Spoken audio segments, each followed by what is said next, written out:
इसे हम लोग क्या पढ़ रहे हैं, जैव विविधता। ठीक है, जैव विविधता। इससे पहले हम क्या बताए थे, सबसे पहले अभी हम 9 से स्टार्ट किए। सबसे पहले क्या बताए थे, जिम कॉर्बेट नेशनल पार्क। हम आज हम लोग पढ़ेंगे अभयारण्य के बारे में। किसके बारे में, अभयारण्य। सबसे पहले आपको बताया गया था जिम कॉर्बेट नेशनल पार्क कहाँ है, उत्तराखंड में। किस राज्य में है, उत्तराखंड। उत्तराखंड में gym national park, Jim Corbett national park किस राज्य में है, उत्तराखंड। देश का सबसे पहला राष्ट्रीय पार्क, राष्ट्रीय अभयारण्य कहाँ है जी, उत्तराखंड। कब इसको बनाया गया था, 1936 ईस्वी में। ठीक है, इसके बाद बहुत सारे अभी आपको बताए थे, इससे पहले जैव विविधता के बारे में बताए थे।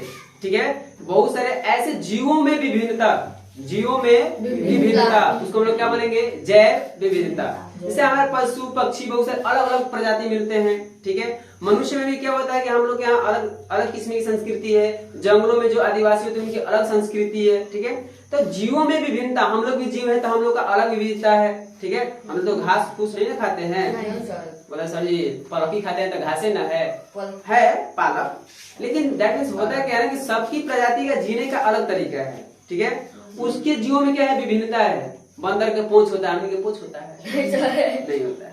ठीक है, बड़ी खुश है, बड़ी खुश। इसलिए हम लोग क्या बोलेंगे, जैव विविधता। इसके बारे को ये डॉल्फिन के बारे में बता दिया गया है, बताए थे। बहुत सारे ऐसे ऐसे प्रजाति के बारे में बताया गया, आपको कहानी भी बताया गया था, बताया गया था। आपको एक और चीज बताया गया था, रेड डाटा पुस्तक बताए थे। रेड डाटा जो पुस्तक होता है, जो संकट में जो प्रजाति होते हैं उसकी सारणी बनाकर, एक लिस्ट बनाकर उसमें रिकॉर्ड रखा जाता है, उसको हम लोग क्या बोलते हैं, रेड डाटा पुस्तक। वैसे वैसे प्राणी, वैसे जीव जो संकट में हो, जो विलुप्त हो रहे हैं। ठीक है, ऐसे ही आपको बताया था जो विलुप्त प्राणी है। ठीक है, एक होते हैं विलुप्त प्राय, जो भी विलुप्त होने वाले हैं।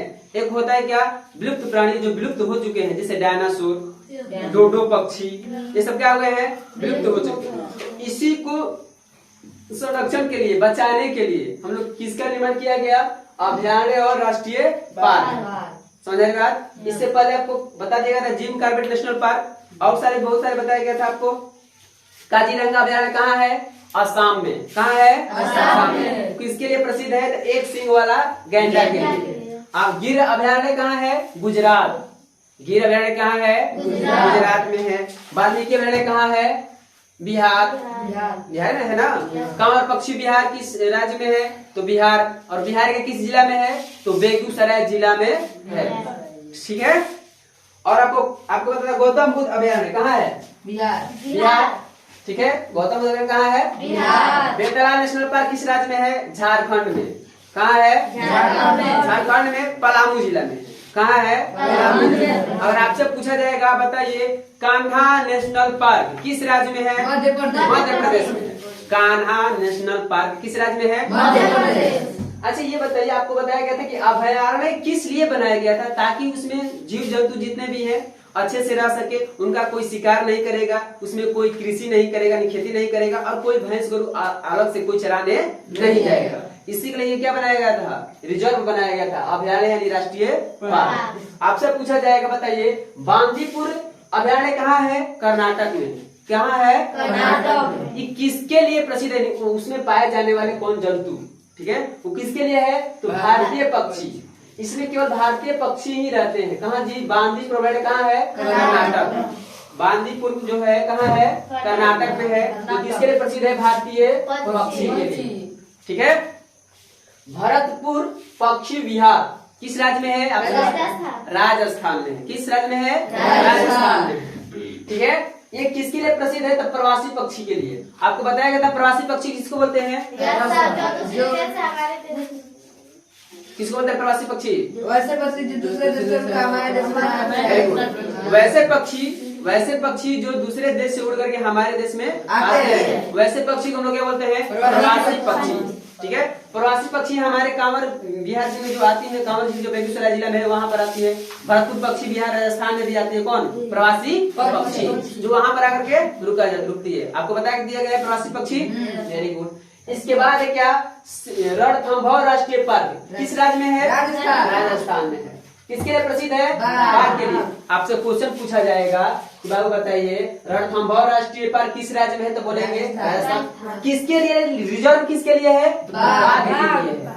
Okay, yes sir. ये यही नहीं कोई भी कंपटीशन में पूछा जाता है। ओके, इसके बाद आपसे पूछा जाएगा शिमलीपाल जैव अभयारण्य कहाँ है, किस राज्य में है? उड़ीसा। तो उड़ीसा में है। किस राज्य में है? उड़ीसा। उड़ीसा में है। किसके लिए रिजर्व है? बाघ के लिए। किसके लिए है? बाघ। उसमें कौन सा जानवर पाए जाते हैं? बाघ।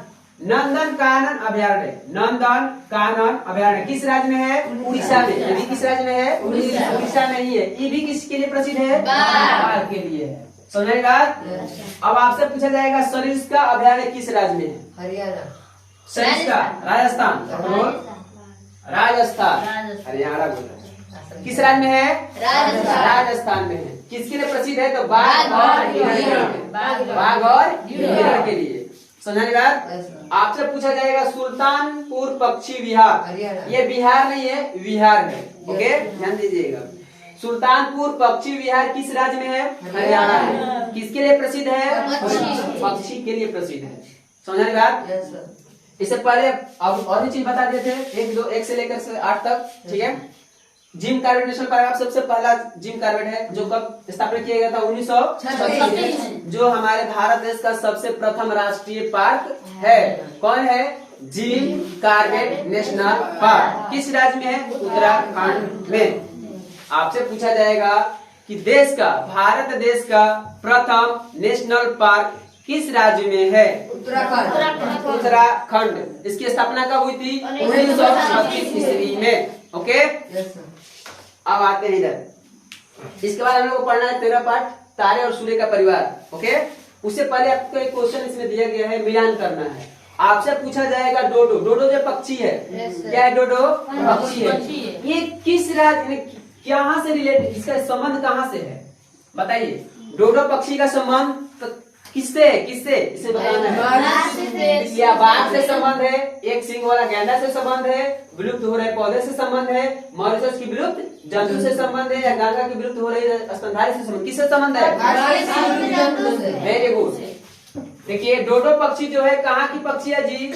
मॉरिशस की। ये विलुप्त हो गई है, अब ये नहीं है, क्योंकि ये छोटा पक्षी होती थी, ये उड़ नहीं सकती थी। डोडो पक्षी मॉरिशस एक देश है, ठीक है, जहाँ सबसे ज्यादा भोजपुरी को बोला जाता है वहाँ मॉरिशस में। ओके, तो डोडो पक्षी कहाँ की है? मॉरिशस देश की है, जो उड़ नहीं सकती थी। और ये क्या हो गई, उसका जो मीट हो जाता, मांस जो होता था, बहुत स्वादिष्ट होता था। इसकी वजह से लोग उसको मार मार के क्या कर देते थे? खा जाते थे। इसलिए क्या हो गई? विलुप्त हो गया, ये खत्म हो गया। कौन? डोडो पक्षी। आपसे पूछे किससे संबंधित है? मॉरिशस की विलुप्त जंतु है। ओके, आगे बढ़ते हैं। गांगे डॉल्फिन सोन्स, इसको सोन्स बोलते हैं इंग्लिश में, ठीक है। गांगे डॉल्फिन ये किससे संबंधित है? गंगा की स्तनधारी। ये विलुप्त हुई नहीं है, अभी भी गंगा में पाई जाती है। तो विलुप्त होने की वजह से कि विलुप्त न हो जाए, इसलिए इसको जलीय जीव भी। भारत का राष्ट्रीय जलीय जीव कौन है जी? डॉल्फिन। भारत का राष्ट्रीय जलीय जीव कौन है? डॉल्फिन। इसीलिए इसको कौन किससे संबंधित है? गंगा की विलुप्त हो रही स्तनधारी से संबंधित है। समझ में आ रही बात? कोई दिक्कत? Very good. अगर आपसे पूछा जाएगा वाल्मीकि अभयारण्य, तो आपको पता होना चाहिए वाल्मीकि अभयारण्य किस राज्य में है? किस राज्य में वाल्मीकि अभयारण्य किस राज्य में है? बकलोल, बिहार में। कहाँ है? बिहार में, ठीक है। कहाँ है जी? किसके लिए इससे संबंधित है? किसके लिए संबंधित है? बाघ। बताया गया था वाल्मीकि जो अभयारण्य है किसके से है जी? बाघ। अच्छा, वाह, बड़ी तेज है। अब काजीरंगा अभयारण्य किससे संबंधित है?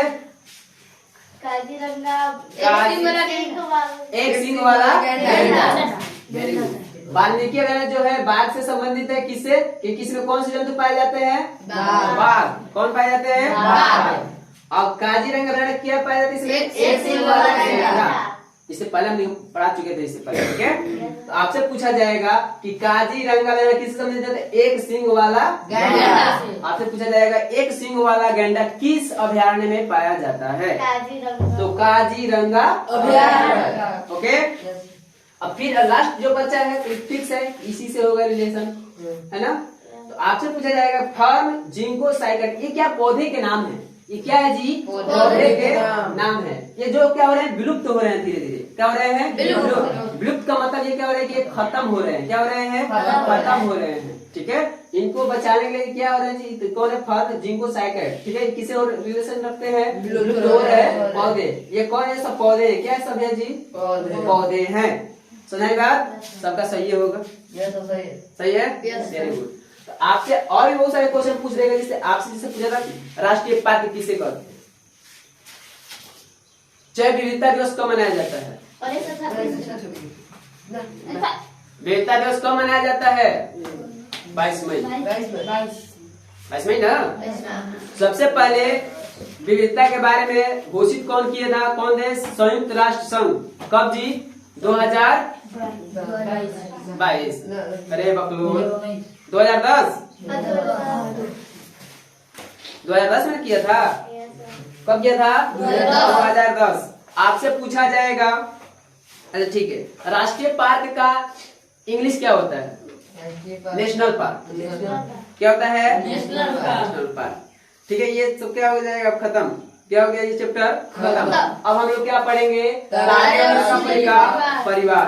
तारे और सूर्य का परिवार। आपको पता होना चाहिए अभयारण्य क्यों बनाया गया था? ताकि जितने भी पशु पक्षी जानवर जितने भी है ये खत्म न हो, विलुप्त न हो। उसके लिए रिजर्व बना दिया गया कि जिसे बाघ का है। रणथंभौर राष्ट्रीय पार्क राजस्थान में जो बाघ के, तो केवल बाघ इसलिए क्योंकि बाघ की जनसंख्या आपको बताया गया था 2000 मतलब कि 2011 से पहले। ठीक है, तो 2011 तक कितना बची? मतलब पहले कितना था? हाँ बोलो कितना? 40,000। लेकिन 2011 तक कितनी उसकी सीमित संख्या हो गई थी? 1706, यानी 1706। बताइए 40,000 बाघ थे और 2011 जाते जाते कितना हो गया? 1706। ओके, तो इतना कमी होने की वजह से बाघ को बचाया जाने लगा। और बाघ को क्या कर दिएगा? राष्ट्रीय पशु क्या है जी? भारत का राष्ट्रीय पशु बाघ। उसको बचाने के लिए, ठीक है, भारत का राष्ट्रीय जलीय जीव डॉल्फिन। क्योंकि अगर ये रहेंगे तभी हमारे जल जीवन जो भी हरियाली है तभी बच पाएगा। ठीक है, जंगल है, जंगल लोग काट रहे हैं ताकि इनकी तो क्षति हो रही है ना, तो इनको बचाने के लिए सारे काम किए जा रहे हैं। इसके बाद हम लोग पढ़ेंगे तारे और सूर्य का परिवार। ओके, ठीक, थैंक यू।